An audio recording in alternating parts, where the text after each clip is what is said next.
সে খুব ভালো ছিল। আমার ব্যর্থতা আমি তাকে আগলে রাখতে পারলাম না। আমি কেমন ভালোবাসতাম তাকে, তার ভালো খারাপ আমি মানতে পারলাম না।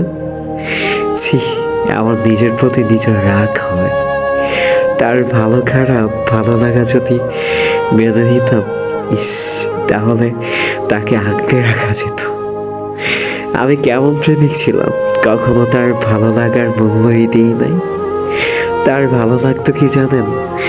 তার ভালো লাগতো আমাকে অপেক্ষা করে অন্যের সাথে কথা বলা। তার ভালো লাগতো আমি যেন তার রাগ ভাঙাই, আমার রাগ তার না ভাঙালেও চলবে। তার ভালো লাগতো ছেলের বন্ধুর সাথে খুব খারাপভাবে কথা বলতে। তার ভালো লাগতো আমি ছাড়া আরো অন্যজনের সাথে কথা বলতে। তার ভালো লাগতো সবাইকে ছবি দেওয়া, আর আমি চাইলে হাজার বাহানা। তার ভালো লাগতো মিথ্যা কথা বলা। তার ভালো লাগতো পুরাতন প্রেমিকের সাথে কথা বলা। তার কিন্তু আমাকেও ভালো লাগতো, সেটাও আমি জানতাম।